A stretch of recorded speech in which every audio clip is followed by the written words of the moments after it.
नमस्कार, स्वागत है आप सब लोगों का मेरे चैनल स्टार्टिंग फ्रॉम स्क्रैच पे। आशा करता हूँ आप सब लोग बहुत ही अच्छे होंगे। तो करंट अफेयर्स का जो ये सीरीज चल रहा है, पिछले एक साल का करंट अफेयर्स, जुलाई 2023 से लेकर जून 2024 तक का करंट अफेयर्स, जिसमें आपको 600 से ज़्यादा इंपॉर्टेंट क्वेश्चंस देखने को मिलेंगे इसके पार्ट थर्ड में। तो आज हम सब लोग पार्ट थर्ड देखेंगे, बट एक बार रिकैप कर लेते हैं पार्ट वन और पार्ट टू को। तो पार्ट वन में हम लोगों ने क्या देखा कि ये जो नई सरकार बनी है एनडीए की, उसमें जो मोदी जी का कैबिनेट है तीसरा, उसका सारा डिटेल्स, किसको कौन सा मंत्रालय मिला है, सारे इंपॉर्टेंट कैबिनेट मिनिस्टर्स। फिर लोकसभा इलेक्शन 2024 के सारे इंपॉर्टेंट फैक्ट्स, कितने वीमेन पहुंची, कितनी मुस्लिम्स पहुंचे, है ना, किस कैंडिडेट को कितनी वोटिंग मिली, किस पार्टी को कितने वोटिंग परसेंटेज रहा, ओवरऑल कितना रहा, कितने लोग एलिजिबल थे वोटिंग के लिए, कितने लोगों ने वोट दिया, सारा डिटेल आपको देखने को मिलेगा। फिर कुछ विधानसभाओं में भी चुनाव हुआ था लोकसभा के साथ साथ, जिसमें आंध्र प्रदेश, उड़ीसा, अरुणाचल प्रदेश और सिक्किम थे। तो वहाँ किस पार्टी को बहुमत मिला और कौन मुख्यमंत्री बने, सारा डिटेल आपको देखने को मिलेगा। कितने इंडिपेंडेंट कैंडिडेट जीते इस बार। फिर अभी नए जो रामसर साइट्स बने बिहार में, नागी और नकती बर्ड सेंचुरी, उसके बारे में। इंडिया का लार्जेस्ट ट्रेडिंग पार्टनर कौन बना, UNSC United nation security council के अभी नॉन परमानेंट मेंबर्स जो 5 बने हैं वो कौन कौन बने। फिर पैलेस्टाइन को अभी किसने एक इंडिपेंडेंट स्टेट के रूप में रिकॉग्नाइज किया, तो स्लोवेनिया ने किया, उसके बारे में पूरा डिटेल। फिर पहला हाई कोर्ट कौन बना जिसने मेंस्ट्रुअल लीव को लागू किया विमेन स्टाफ लोगों के लिए, ये पार्ट वन था। पार्ट टू में देखिए एनएसए नेशनल सिक्योरिटी एडवाइजर कौन बने, प्रिंसिपल सेक्रेटरी कौन बने प्राइम मिनिस्टर मोदी के, G7 समिट जिसके लिए प्रधानमंत्री मोदी जी भी इटली गए थे, जो कि उनका ये नया सरकार बनने के बाद पहला विदेशी दौरा था, उसके बारे में सारा डिटेल। नए आर्मी चीफ कौन बने हैं, यूक्रेन पीस कॉन्फ्रेंस कहाँ हो रहा है, global gender gap index, state government schemes important. फिर राम मंदिर का जो प्राण प्रतिष्ठा सेरेमनी हुआ था उसके बारे में, ब्लू रेसिडेंसी वीज़ा किसने लागू किया, है ना। फिर वर्ल्ड्स लार्जेस्ट एयरपोर्ट वो कहाँ बन रहा है, ये सारे डिटेल्स आपको पार्ट वन और टू में मिलेंगे। अगर आप लोगों ने नहीं दिखा है तो ये टोटल 80 क्वेश्चन है, आप लोग जरूर जाकर देखिए। इसका लिंक आपको पार्ट थ्री के डिस्क्रिप्शन बॉक्स में मिल जाएगा और इसका पीडीएफ भी आपको मिल जाएगा, तो आप वहाँ से सारा ले सकते हैं, क्योंकि पहले दोनों पार्ट बेहद इंपॉर्टेंट है, आप जरूर जाकर देखिए। तो आज चलते हैं हम लोग पार्ट थ्री की ओर। पहला क्वेश्चन होगा क्वेश्चन नंबर 81। हाल ही में जारी किया गया वैश्विक शांति सूचकांक 2024 में भारत की रैंक क्या है। मतलब अभी हाल ही में ग्लोबल पीस इंडेक्स की रैंकिंग जारी हुई है 2024 की, तो उसमें बताना है कि उसमें इंडिया का रैंक क्या है, मतलब किस देश में कितनी शांति है उसके हिसाब से रैंकिंग बनती है। तो उसमें इंडिया की जो रैंक है वो है 116 है उसमें इंडिया का रैंकिंग। 111वां का सी करेक्ट हो जाएगा। तो कोई भी रिपोर्ट आपके सामने आए, 3-4 चीज़ें आपने ध्यान रखनी है। उसको जारी कौन करता है, इंडिया की रैंक क्या है, और पहले पे कौन है और लास्ट पे कौन है। अगर इतना भी आप जान जाएंगे तो आपके लिए काफ़ी हो जाएगा। तो इस रिपोर्ट को जारी करता है Institute for Economics and Peace, IEP। अब इसमें इंडिया का रैंक, जैसा कि हम लोग पहले बात कर चुके हैं, 116 है इंडिया का रैंक आउट ऑफ 163 कंट्रीज, 163 देशों को रैंक किया गया इसमें। अब इसमें पहले पे कौन है, आइसलैंड कंट्री है, और ये 2008 से ही पहले नंबर पे है। उसके बाद दूसरे पे आयरलैंड, तीसरे पे ऑस्ट्रिया, चौथे पे न्यूजीलैंड और पांचवे पे है सिंगापुर। अगर बात करें कि लीस्ट पीसफुल, मतलब सबसे कम शांति कहाँ पे है, तो वो है यमन में, क्योंकि 2014-15 से ही यहाँ पे गृह युद्ध चल रहा है। तो यमन है सबसे लीस्ट पीसफुल कंट्री, और उसके बाद फिर सूडान, साउथ सूडान, अफगानिस्तान और फिर यूक्रेन। आइए आगे देखते हैं 82। PM श्री पर्यटन वायु सेवा का शुभारंभ किस राज्य में हुआ। ये एक स्कीम है, एक योजना है, तो आपको यह है कि आपको बताना है कि इसका शुभारंभ किस राज्य में हुआ है। तो इसका शुभारंभ हुआ है मध्य प्रदेश में। 82 का ऑप्शन बी करेक्ट हो जाएगा। तो इसमें है क्या, ये एक इंट्रा स्टेट एयर सर्विस है, मतलब सिर्फ मध्य प्रदेश के अंदर ही ये एयर सर्विस चलेगा, जिसको इनॉग्रेट किया गया वहाँ के चीफ मिनिस्टर मोहन यादव जी के द्वारा। तो इसमें होगा क्या कि 8 शहर जो MP के हैं उनको एयर कनेक्ट से जोड़ा जाएगा। भोपाल, इंदौर, जबलपुर, ग्वालियर, उज्जैन, रीवा, खजुराहो और सिंगरौली, ये जो 8 सिटीज़ हैं मध्य प्रदेश के, उनको एयर से कनेक्ट किया जाएगा। अब इस एयर सर्विस को और बूस्ट करने के लिए कि लोग इस एयर सर्विस को ज़्यादा चुने, पहले 30 दिनों के लिए वहाँ पे 50% डिस्काउंट रखा गया है। तो इस एयर सर्विस से फ़ायदा ये होने वाला है कि इंदौर से भोपाल का डिस्टेंस जो कि लगभग 200 किलोमीटर है, कुछ कम है, लगभग 200 किलोमीटर है, उसका जो पूरा यात्रा है वो सिर्फ आप 55 मिनट में उसको तय कर सकते हैं। तो इससे ये कहा जा रहा है मध्य प्रदेश सरकार के द्वारा कि ये क्रांति हो जाएगा ट्रैवल के मामले में। मध्य प्रदेश के अंदर अगर किसी को ट्रैवल करना है तो उस मामले में ये एक नया इनिशिएटिव शुरू किया गया है, वो एक क्रांति की तरह है। इससे क्या होगा, जो स्टेट्स में मतलब जो मध्य प्रदेश स्टेट में अलग अलग जो डाइवर्स चीज़ें हैं उसको देखने अलग अलग सिटीज़ में जो लोग टूरिस्ट आते हैं तो उनको काफ़ी ईजी हो जाएगा एक सिटी से दूसरी सिटी जाने में इस एयर सर्विस को यूज़ करके। 83 मुख्यमंत्री मनुइर काथू मनुइर कापोम, ये एक योजना है। तो आपको बताना है कि इस योजना की शुरुआत किस राज्य में की गई है। तो इस योजना की शुरुआत की गई है तमिलनाडु राज्य में। 83 का ऑप्शन सी करेक्ट हो जाएगा। इस योजना के तहत ये होने वाला है कि आपको इनकरेज किया जाएगा, मतलब आपको बढ़ावा दिया जाएगा किस चीज़ में, कि आप सस्टेनेबल और केमिकल फ्री एग्रीकल्चर प्रैक्टिसेस को आप अपनाएं। इसके लिए आपको सरकार की तरफ से बढ़ावा दिया जाएगा। तो बेसिकली इस योजना का जो मेन मकसद है कि वो जो सॉइल का हेल्थ होता है, मिट्टी का जो हेल्थ होता है उसको बढ़ाना है, और मिट्टी का हेल्थ बढ़ाना है तो इससे ऑब्वियसली पीपल्स का भी हेल्थ पे पॉजिटिवली असर करेगा। मतलब जो इतने पेस्टिसाइड्स केमिकल यूज़ होते हैं तो उससे क्या है, आप भी खाकर बीमार होते हैं। तो इसमें मिट्टी की भी मतलब स्वास्थ्य पे ध्यान देना है, और मिट्टी जब ठीक रहेगा तो उससे लोगों के भी स्वास्थ्य पे असर आएगा। तो इस योजना का जो बजट रखा गया है वो रखा गया 206 करोड़ रुपया। हालांकि तमिलनाडु का इस बार जो बजट है एग्रीकल्चर का, एनिमल हस्बेंड्री का और फिशरीज़ का, वो लगभग 42,282 करोड़ रुपया है लगभग। लेकिन इस योजना के लिए 206 करोड़ रुपये बजट रखा गया है। आगे देखते हैं 84 निम्न में से कौन सा खिलाड़ी मई 2024 के लिए ICC men's player of the month चुना गया। तो आईसीसी हर मंथ के लिए एक प्लेयर ऑफ द मंथ खिलाड़ी चुनती है। तो मई 2024 के लिए किसको चुना गया, तो मई 2024 के लिए चुना गया वेस्ट इंडीज़ के गुडाकेश मोटी को। और ये मई के लिए, अगर अप्रैल 2024 की बात करें तो वो यूएई के मोहम्मद वसीम को चुना गया था अप्रैल के लिए। अगर उसके पीछे जाए हम लोग, मार्च के लिए चुना गया था कमिंदु मेंडिस जो कि श्रीलंका के हैं, इनको मार्च 2024 के लिए men's player of the month चुना गया था। अगर फरवरी की बात करें तो ये हैं इंडिया के यशस्वी जायसवाल, आप जानते होंगे इनको, तो इनको फरवरी के लिए men's player of the month चुना गया था। तो ये चीज़ें आप लोग ध्यान रखिएगा।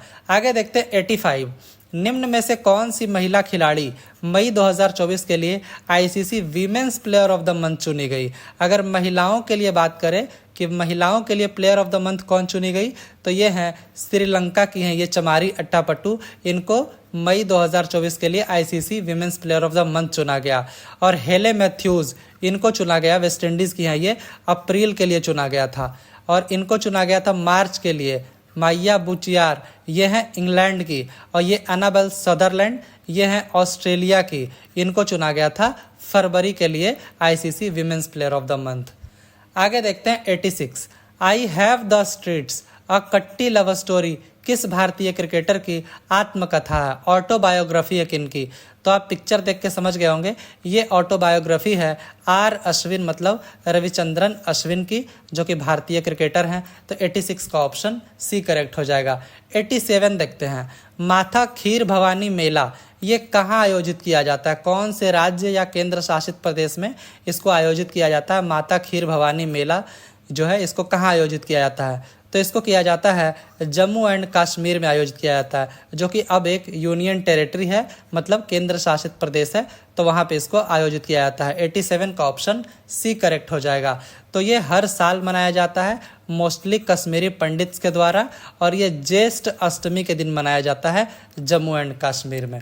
आगे देखते हैं 88 उत्तराखंड के जोशी मठ का नाम बदलकर क्या कर दिया गया है। तो उत्तराखंड के जोशी मठ का नाम बदलकर कर दिया गया है ज्योतिर्मठ। 88 का यहाँ पे ऑप्शन ए करेक्ट हो जाएगा। आगे देखते हैं कि जो उत्तराखंड की चमोली डिस्ट्रिक्ट का जोशी मठ तहसील है उसको अब जाना जाएगा उसके प्राचीन नाम ज्योतिर्मठ से। और भी देखिए वहाँ पे नैनीताल भी एक जिला है, वहाँ पे एक कोस्य कटौली एक तहसील है, उसका भी नाम बदलकर कर दिया गया है श्री कैंची धाम। इसका डिमांड वहाँ के लोकल सिटीजन्स कई मतलब महीनों क्या साल से कर रहे थे। फाइनली अब वहाँ की धामी सरकार जो है, पुष्कर सिंह धामी वहाँ के मुख्यमंत्री हैं, उन्होंने इस प्रपोजल को एक्सेप्ट कर लिया और दोनों ही नाम चेंज कर दिए। जोशी मठ का कर दिया गया है ज्योतिर्मठ और कोश्य कटौली तहसील का कर दिया गया है श्री कैंची धाम। ध्यान रखिएगा इसको। उत्तराखंड के सीएम है पुष्कर सिंह धामी और वहाँ के गवर्नर हैं लेफ्टिनेंट जनरल गुरमीत सिंह जी। आगे देखते हैं 89। हाल ही में किस राज्य के पाठ्यक्रम में कृत्रिम बुद्धिमत्ता AI मतलब आर्टिफिशियल इंटेलिजेंस को शामिल किया गया वहाँ के क्यूरिकुलम में? तो वो राज्य है केरला। 89 का यहाँ पे ऑप्शन सी करेक्ट हो जाएगा। तो केरला में इंट्रोड्यूस कर दिया गया है केरला में आर्टिफिशियल इंटेलिजेंस लर्निंग को।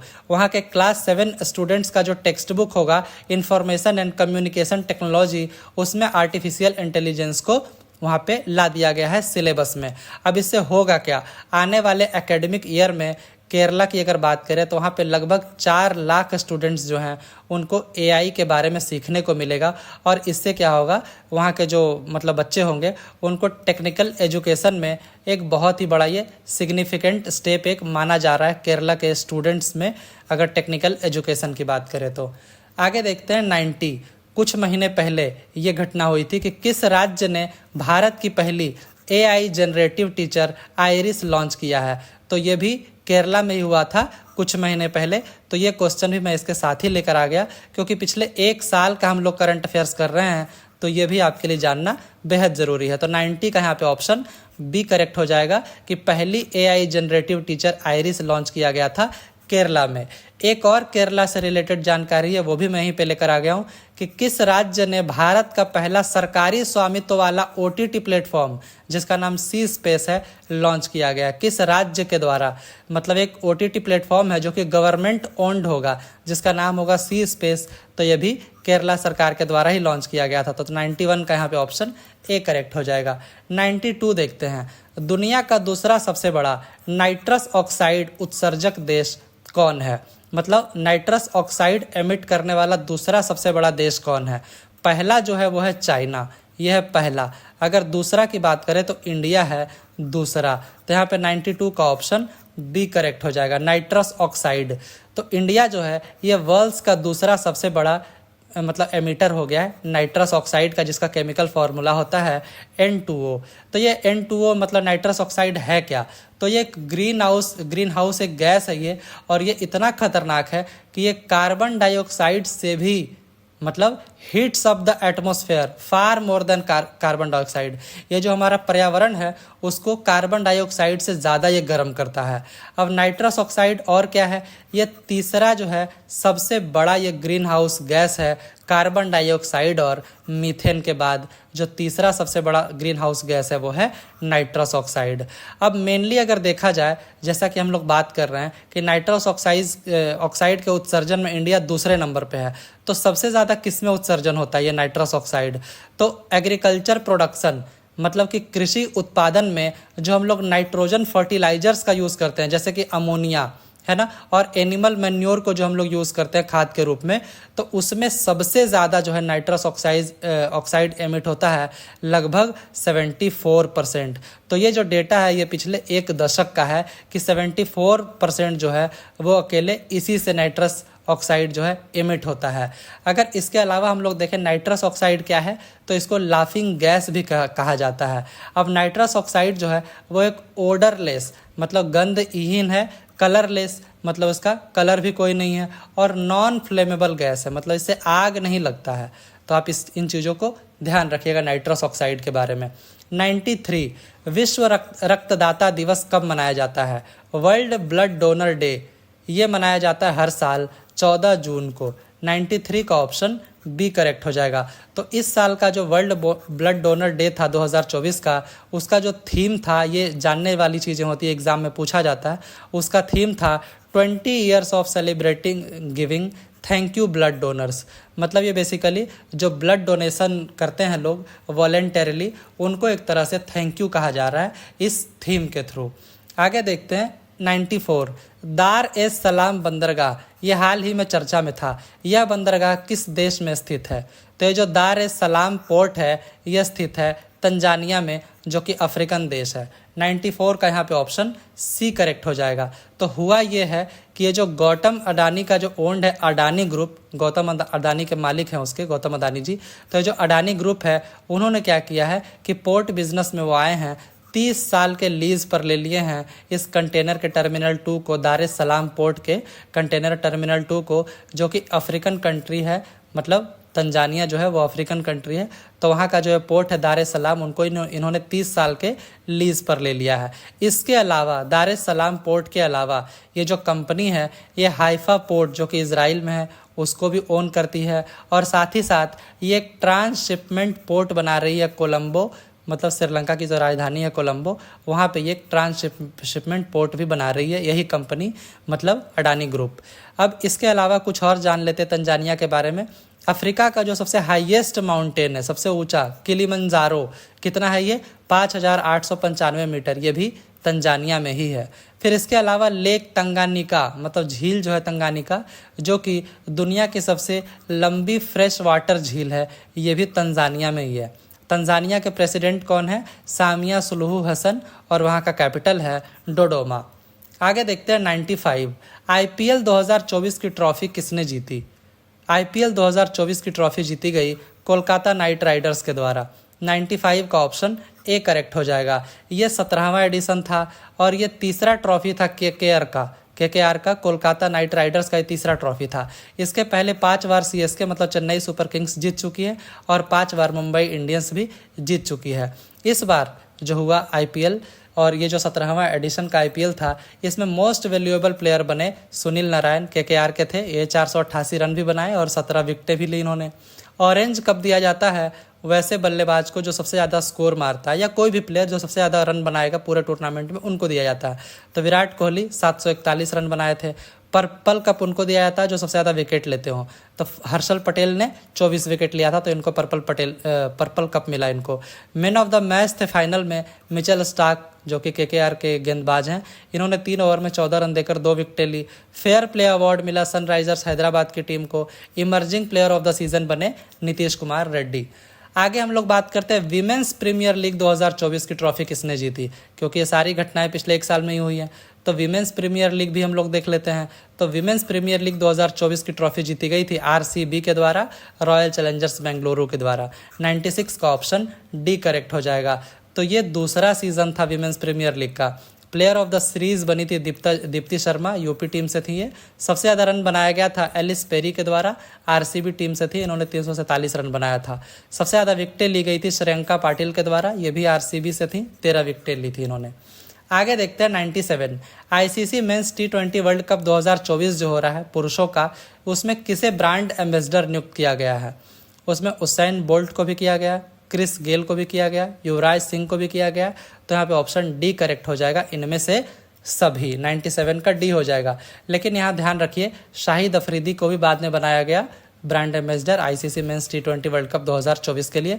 तो ये चारों नाम आप लोग ध्यान रखिएगा। उसैन बोल्ट कौन है? ये जमैका के एक अंतर्राष्ट्रीय धावक हैं और ये 8 बार ओलंपिक गोल्ड मेडलिस्ट ये रह चुके हैं। अब 2024 का जो ICC men's T20 world cup है ये 9वां एडिशन हो रहा है T20 वर्ल्ड कप का। अब इसको क्या है, ज्वाइंटली को होस्ट किया जा रहा है किनके द्वारा? वेस्ट इंडीज और यूएसए के द्वारा। 1 जून से लेकर 29 जून 2024 तक ये चलेगा। इंग्लैंड जो है वो है डिफेंडिंग चैंपियन, मतलब पिछली बार का विजेता है इंग्लैंड। आगे देखते हैं 98 निम्न में से कौन सा ब्रांड T20 वर्ल्ड कप 2024 में आयरलैंड और स्कॉटलैंड क्रिकेट टीमों को प्रायोजित करेगा? मतलब स्पॉन्सर कौन करेगा आयरलैंड और स्कॉटलैंड की क्रिकेट टीमों को? तो ये करने वाला है नंदिनी, जो कि एक डेयरी कंपनी है। तो ये 98 का ऑप्शन डी करेक्ट हो जाएगा। आगे देखते हैं 99 हाल ही में राष्ट्रपति इब्राहिम रईसी की हवाई दुर्घटना में मौत हो गई, वह किस देश के राष्ट्रपति थे? तो आप लोग जानते हैं ये थे ईरान देश के राष्ट्रपति। 99 का ऑप्शन बी करेक्ट हो जाएगा। तो ये जो थे ईरानियन प्रेसिडेंट इब्राहिम रईसी, वो एक हार्ड लाइनर थे और ये एक पोटेंशियल सक्सेसर थे। मतलब हो सकता है कि ईरान के जो सुप्रीम लीडर हैं अभी भी, जिनके हाथ में पूरा देश होता है सुप्रीम लीडर, उनका नाम है अयातुल्लाह अली खमेनी, हो सकता है कि इनके बाद ये उनके पोटेंशियल सक्सेसर होते, लेकिन अब तो खैर इनकी मृत्यु हो गई है हेलीकॉप्टर क्रैश में। इनके साथ साथ जो फॉरेन मिनिस्टर थे हुसैन अमीर अब्दुल्ला, वो भी उसी हेलीकॉप्टर में बैठे थे, तो उनकी भी मृत्यु हो गई। फिर 6 और जो पैसेंजर्स थे, क्रू मेंबर थे, सबकी मृत्यु हो गई, कोई नहीं बचे उसमें। तो अभी जो वाइस प्रेसिडेंट है मोहम्मद मुखबिर, वो ऑटोमेटिकली वहाँ के प्रेसिडेंट बन गए हैं और ये तब तक प्रेसिडेंट रहेंगे जब तक कि नया प्रेसिडेंट ना चुना जाए। हालांकि उसके लिए चुनाव हो रहा है, नया प्रेसिडेंट जल्दी ही चुना जाएगा। कैपिटल जो है ईरान का वो है तेहरान, ऑफिशियल लैंग्वेज जो है वो है पर्सियन। आगे देखते हैं क्वेश्चन नंबर 100। हाल ही में भारत सरकार ने चाबहार बंदरगाह को 10 साल के लिए लीज पर लिया है। यह बंदरगाह किस देश में है? तो यह बंदरगाह ईरान में है।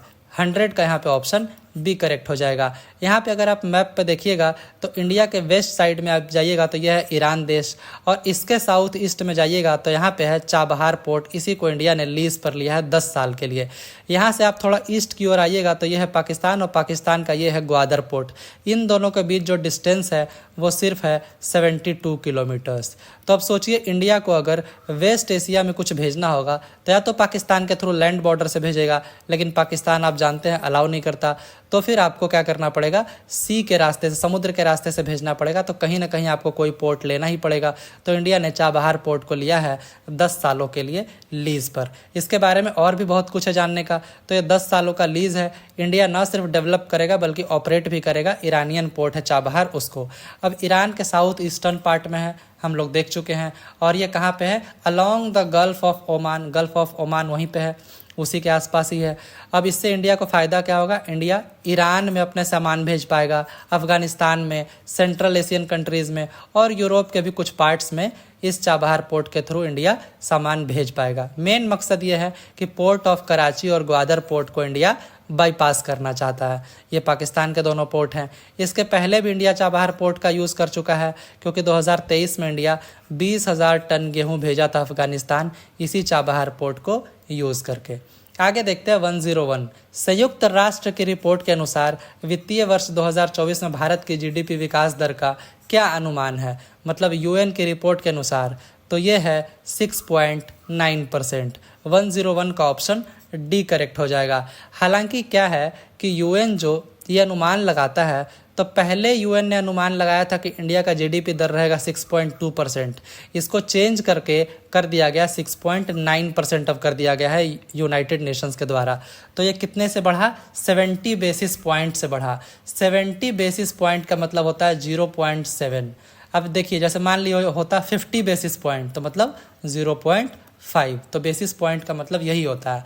तो ऐसा यूएन ने इसलिए किया क्योंकि यूएन का मानना है कि पब्लिक इन्वेस्टमेंट बहुत ज़्यादा हुआ है और प्राइवेट कंजम्पशन, क्योंकि आबादी बहुत है तो प्राइवेट कंजम्पशन भी बहुत ज़्यादा हुआ, इसीलिए यूएन ने 6.2 से बढ़ाकर 6.9 कर दिया। हालांकि यूएन सिर्फ इंडिया का ही फोरकास्ट नहीं करता है, आगे मतलब और सभी देशों का भी करता है, ग्लोबली भी करता है।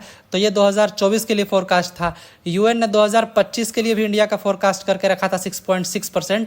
उसमें यूएन ने कोई चेंज नहीं किया है। अगर ग्लोबली बात करें तो ग्लोबली यूएन ने 2024 और 2025 के लिए फोरकास्ट कर रखा है। तो 2024 का जो फोरकास्ट था 2.4%, उसको भी यूएन ने चेंज किया है और कर दिया है कि ग्लोबली अगर देखें तो जो जीडीपी ग्रोथ होगा वो 2.7% होगा, मतलब एवरेज। और 2025 में कितना होगा?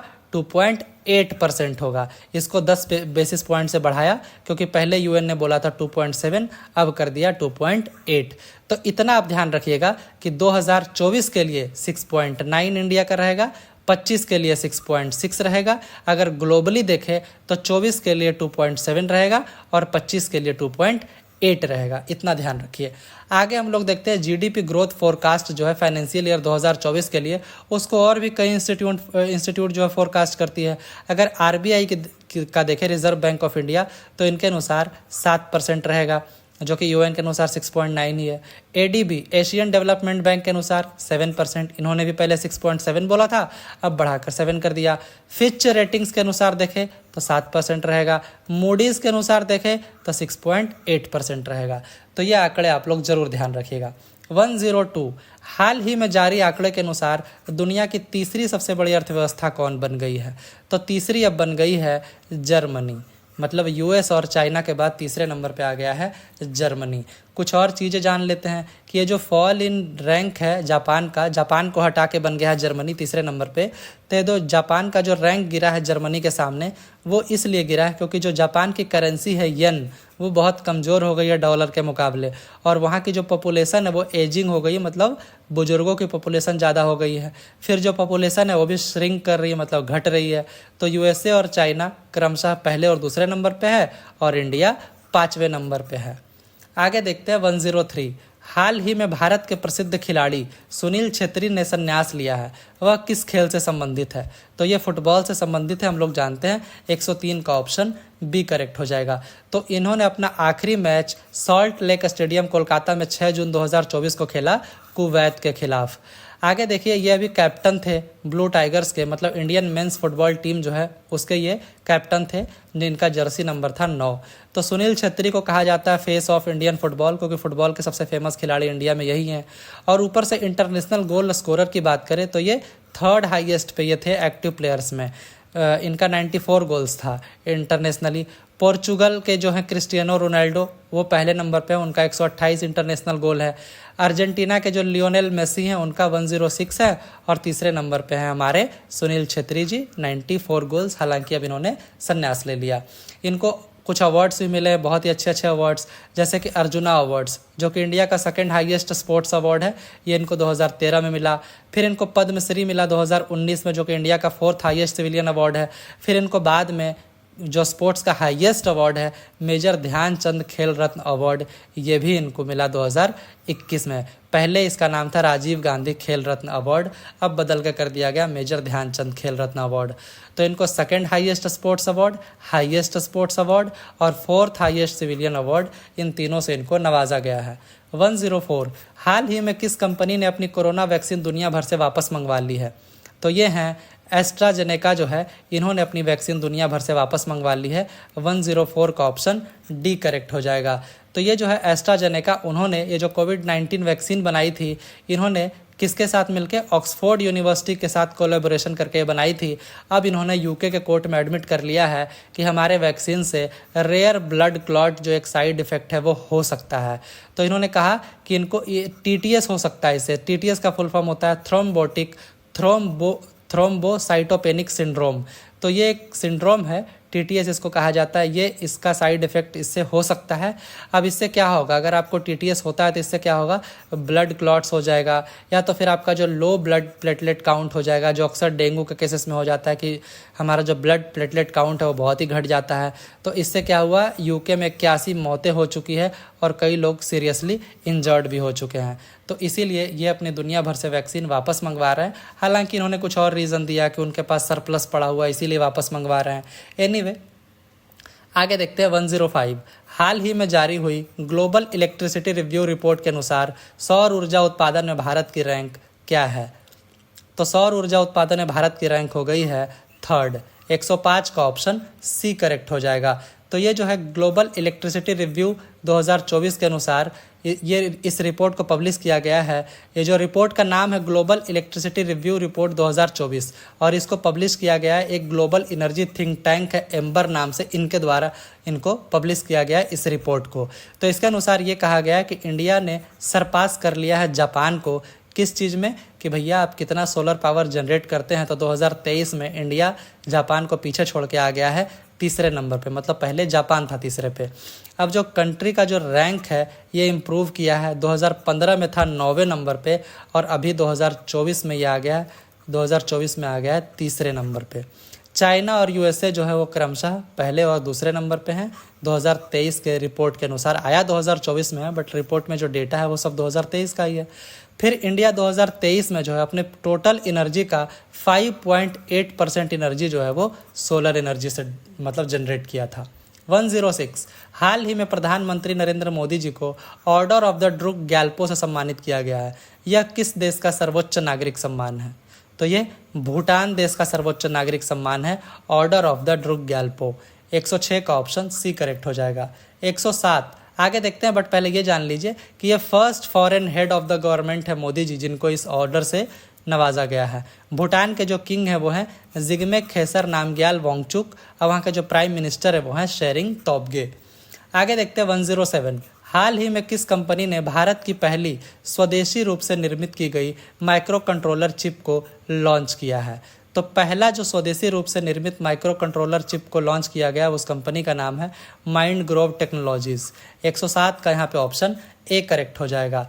और ये जो माइंड ग्रोव टेक्नोलॉजी है ये बैक्ड अप है आईआईटी मद्रास के द्वारा। ये जो स्टार्टअप है ये बैक्ड अप है आईआईटी मद्रास के द्वारा, और इन्होंने बना दिया है इंडिया का पहला indigenously designed micro controller chip. Indigenously मतलब लोकल रूप से डिज़ाइंड। अब इससे क्या होगा कि यहाँ के जो कंज्यूमर है इलेक्ट्रॉनिक्स के उनको एक चीपर ऑप्शन मिलेगा, क्योंकि इंडिया में बनेगा तो ऑब्वियसली ऑप्शन ये हो जाएगा कि ये चीप रहेगा। तो इससे क्या है, डिजिटल इंफ्रास्ट्रक्चर जो है इंडिया में उसमें कंज्यूमर इलेक्ट्रॉनिक्स गुड मेकर्स जो है उनको एक चीपर ऑप्शन मिल जाएगा। साथ ही साथ नई दिल्ली मतलब भारत सरकार जो मेक इन इंडिया है उसमें भी पुश मिलेगा, इलेक्ट्रॉनिक सेक्टर में काफ़ी बूस्ट मिलेगा इसके थ्रू। आगे देखते हैं 108। सुशील कुमार मोदी जी जिनका भी हाल ही में मृत्यु हो गया था वह किस क्षेत्र से संबंधित थे? तो ये एक पॉलिटिशियन थे। 108 का ऑप्शन बी करेक्ट हो जाएगा। ये बिहार के पॉलिटिशियन थे। ये बीजेपी के कई बार उप मुख्यमंत्री रह चुके हैं बिहार के। तो 108 का ऑप्शन बी करेक्ट हो जाएगा। 109। पेरिस ओलंपिक्स के लिए क्वालिफाई करने वाली एकमात्र भारतीय भारोत्तोलक कौन बनी है? तो वो बनी है मीराबाई चानू जी। इकलौती हैं ये वेट लिफ्टर जो कि पेरिस ओलंपिक्स 2024 में जो होने वाला उसके लिए उन्होंने क्वालिफाई किया है। पेरिस ओलंपिक्स के लिए क्वालिफाई किया है, लेकिन पिछली बार जो हुआ था वो टोक्यो ओलंपिक्स था 2020 में, उसमें ये सिल्वर मेडलिस्ट थी मीराबाई चानू, और ये पहली इंडियन वेट लिफ्टर बनी है पेरिस ओलंपिक्स 2024 के लिए क्वालिफाई करने वाली, पहली और आखिरी। आगे देखते हैं 110 मतलब 110। हाल ही में भारत की पैरालंपिक समिति के नए अध्यक्ष कौन बने हैं? पैरालंपिक कमेटी ऑफ इंडिया के प्रेसिडेंट तो ये बने हैं देवेंद्र झझरिया जी। 110 का ऑप्शन ए करेक्ट हो जाएगा। 111। वर्ल्ड एंटी डोपिंग एजेंसी मतलब वाडा की रिपोर्ट के अनुसार वर्ष 2022 में डोपिंग के सबसे अधिक मामले किस देश से हैं? तो ये हैं इंडिया देश से। 101 का ऑप्शन ए करेक्ट हो जाएगा। इसमें क्या है, 4064 सैंपल लिए गए इंडियन एथलीट्स के, यूरिन सैंपल, ब्लड सैंपल। तो इसमें क्या है, एथलीट्स के बायोलॉजिकल पासपोर्ट्स लिए गए। इसमें कितने 127 इंडिविजुअल जो हैं वो टेस्ट पॉजिटिव उनके पाए गए। बैंड सब्सटेंसेस उन्होंने जो सब्सटेंसेस को बैन किया गया वो ले रखे थे। मतलब 4064 सैंपल में 127 सैंपल्स पॉजिटिव निकल गए। 112। हाल ही में नाडा इंडिया ने स्वच्छ खेलों और एंटी डोपिंग प्रैक्टिसेस को लेकर एक जागरूकता अभियान चलाया था। उस अभियान का क्या नाम था? तो उसका नाम था प्ले ट्रू कैंपेन। 102 का ऑप्शन सी करेक्ट हो जाएगा। तो एक्चुअली जो नाडा है नेशनल एंटी डोपिंग एजेंसी, उन्होंने इस कैंपेन को चलाया प्ले ट्रू कैंपेन, और इन्होंने इस तर्ज पे चलाया कि जो वर्ल्ड एंटी डोपिंग एजेंसी है उन्होंने पहले चलाया था प्ले ट्रू डे, तो उसी के तर्ज पे नाडा ने चलाया प्ले ट्रू कैंपेन, जिसमें 12,133 पार्टिसिपेंट्स ने पार्टिसिपेट किया। 113। हाल ही में नेशनल एंटी डोपिंग एजेंसी के द्वारा किस पहलवान को निलंबित कर दिया गया? तो ये किया गया बजरंग पुनिया को। तो 113 का ऑप्शन बी करेक्ट हो जाएगा। 114 देखते हैं। हाल ही में 110 अरब डॉलर का प्रेषण मतलब रेमिटेंसेस प्राप्त करने वाला पहला देश कौन बना? तो पहला देश बना हमारा प्यारा भारत। 114 का ऑप्शन ए करेक्ट हो जाएगा। रेमिटेंसेस होता है कि जैसे आपका कोई परिवार बाहर किसी और देश में कमाने गया तो वहाँ से वो जो पैसे कमा कर भेजेगा वो हमारे देश के लिए रेमिटेंसेस होंगे। तो इंडिया कितना रेमिटेंसेस पाया? ये पाया 111.22 बिलियन डॉलर। 2022 का ये आंकड़ा है जो कि दुनिया में सबसे ज़्यादा है। तो इंडिया पहला ऐसा देश बना जो कि न सिर्फ 100 बिलियन डॉलर तक पहुंचा बल्कि उसको क्रॉस भी किया, ऐसा यूनाइटेड नेशंस माइग्रेशन एजेंसी का मानना है। तो फिर आगे देखते हैं इंटरनेशनल ऑर्गेनाइजेशन फॉर माइग्रेशन की जो रिपोर्ट है वर्ल्ड माइग्रेशन रिपोर्ट 2024, उसके अनुसार इंडिया पहले पे रहा, मेक्सिको दूसरे पे, चाइना तीसरे पे, फिलीपींस चौथे पे और फ्रांस 5वें नंबर पे रहा। किसमें? रेमिटेंसेस प्राप्त करने वाले देशों में। तो आप ये रैंकिंग ध्यान रखिएगा, इंडिया पहले पे, मेक्सिको दूसरे पे, चाइना तीसरे पे, फिलीपींस चौथे पे और फ्रांस 5वें पे।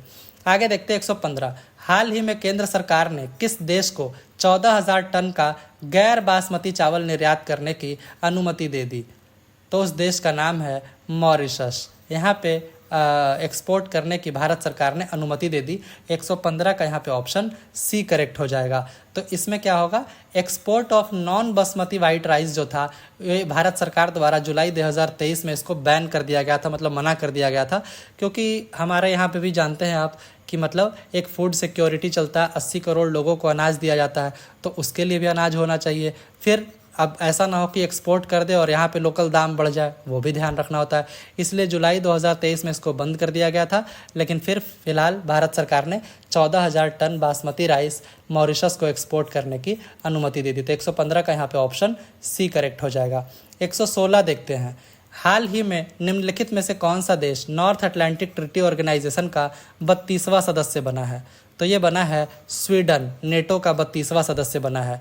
नेटो है क्या? इसको कहा जाता है नॉर्थ अटलांटिक अलायंस भी इसको कहा जाता है। इसमें 30 यूरोपियन और 2 नॉर्थ अमेरिकन देश है, एक यूएसए और एक कनाडा। नेटो का जो सेक्रेटरी जनरल है वो है जेंस स्टोल्टनबर्ग। नेटो का हेडक्वार्टर है बेल्जियम की राजधानी ब्रसेल्स में। और नेटो एक कलेक्टिव सिक्योरिटी सिस्टम है। इसमें क्या है, कोई भी इंडिपेंडेंट मेंबर के ऊपर अगर किसी थर्ड पार्टी ने हमला किया तो इसका मतलब है उसने सब पे हमला कर दिया और ये सारे मिलकर उसको जवाब देंगे। कोई भी थर्ड पार्टी ऐसा हमला करता है तो खास करके बेसिकली उस समय के यूएसएसआर को देखते हुए, जो कि आज टूटकर मेन पार्ट उसका रसिया है, उसको देखते हुए इसका गठन किया गया था। 117, इनमें से किसे G20 के 21वें सदस्य के रूप में शामिल किया गया? G20 मतलब ग्रुप ऑफ 20, लेकिन ये अब 21 मेंबर्स इसमें हो गए। तो 21वां कौन बना? तो ये बेसिकली है अफ्रीकन यूनियन, जिसमें ढेर सारे अफ्रीकन देश हैं।